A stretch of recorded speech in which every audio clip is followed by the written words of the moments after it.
제가 생각하기에는 추경안에 담긴 정부의 이 메시지, 진심이 국민한테 온전히 전해지려면 지금 야당 쪽에서 우리 추경안을 두고 얘기하는 비판을 좀 짚고 넘어가야 될 거라는 생각이 듭니다. 지금 야당에서 이번 추경을 두고서는 지방선거 대비 매표용 추경이다, 이런 날선 언어를 좀 쏟아내고 있습니다. 알고 계시죠, 장관님? 네, 들은 바 있습니다. 네, 장관님 보시기에 이 추경이 정말 선거용으로 보이십니까? 결코 그렇지 않습니다. 네. 장관님 PPT 한번 봐주십시오. 앞서 황정화 의원님께서도 지적을 해주셨는데요. 2022년 5월이었죠. 약 4년 전쯤에 지방선거를 한 달도 남기지 않은 시점에 5월 13일 당시 윤석열 정부가 초과세수 53조로 만든 59.4조 원짜리 역대급 규모의 추경안을 국회로 제출을 했었죠. 기억나시죠? 네, 4년 전 그때 온 국민이 코로나 팬데믹으로 고통받던 시기였어서 특히 이제 자영업자하고 소상공인 분들 피해가 심각했습니다. 그래서 PPT 보시면은 당시 정부 안에 소상공인 업체당 최소 600만 원에서 최대 1,000만 원 현금으로 지원을 하는 소상공인 지원 패키지 23조 원이 편성이 되어 있었습니다.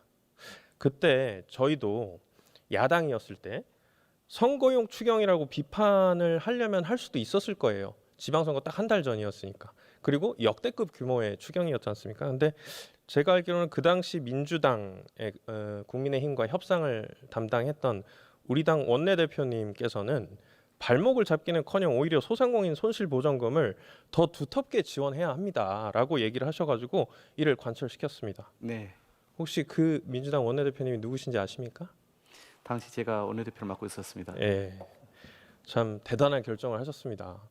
진짜 국민만을 바라보는 결정이었다고 생각이 드는데요. 말씀처럼 지방선거를 앞두고 있었지만은 코로나 인해서 피해를 입은 우리 국민들의 여러 가지 상황들이 매우 누적됐고 또 가중되어 있기 때문에 여기에 대한 시급한 지원의 필요성을 저희도 공감했기 때문에 그런 것입니다. 그렇죠. 그래서 직접 협상을 하셨던 게 장관님이시다 보니까 내용을 잘 아실 텐데 코로나 팬데믹 고통이 뭐 이만저만한 수준이 아니었다 보니까 소상공인 분들과 국민분들을 위해서 우리가 절박함을 알기에 그 추경이 선거용이라고 비판을 할 수도 있었지만 그렇게 하지 않았던 겁니다. 이 진심이 느껴졌기 때문에 오히려 우리가 더 증액을 해야 된다라고 결론을 내렸던 거죠. 그래서 4년 전 경제 상황을 봐보면은 이렇습니다. 고물가, 고환율, 고금리, 이른바 3고 위기가 있었죠. 지금도 보면은 환율이 1,500원 돌파, 에너지 물가 폭등, 한국은행 기준금리 인상 전망하고 있고요. 당시보다 결코 가볍다고 보이지 않는 상황인 겁니다.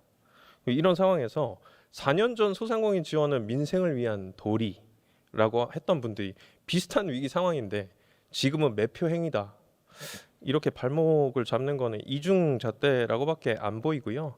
4년 전에 민주당이 했던 것처럼 국채 상환액을 줄여서 민생 지원 더 두텁게 하자고 해야 하는 게 정상이라고 생각이 드는데 저는 이해가 되지 않습니다.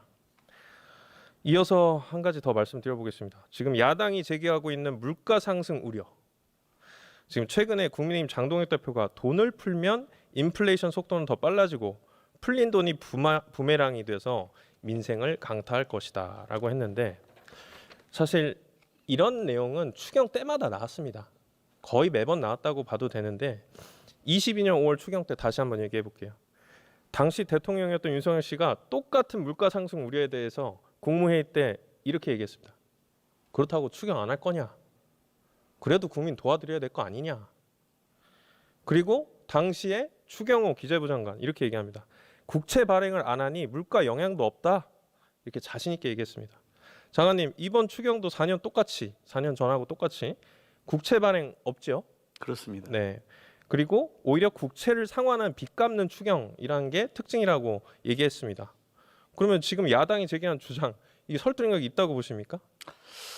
이 물가 자극 관련해서는 우리 정부 안에서의 의견이 아닌 한국은행에서도 이번 추가 편성이 실제 대한민국의 경기 규모에 비춰서 이 잠재 GDP라고 하지 않습니까? 여기 대비해서 실제 우리 그 성장률 GDP가 그렇게 나오고 있지 않다. 그렇기 때문에 빚 없이 편성한 추경이므로 물가를 작용할 가능성은 제한적이다, 낮다 이렇게 얘기를 했고요. 또 연구기관 KDI 그다음 조세도 조세요. 다 똑같이 그런 비슷한 얘기를 하고 있습니다. 더구나 저희가 이번에 편성한 그 사업들을 보면은 오히려 물가 방어적 사업들이 많습니다. 그렇기 때문에 이런 것을 감안했을 때 저희는 그 영향은 미미하다 이렇게 보고 있는 것입니다. 맞습니다. 그러니까 본인들이 할 때는 맞고 민주당이 하면 틀리다라는 논리로밖에 보이지 않습니다.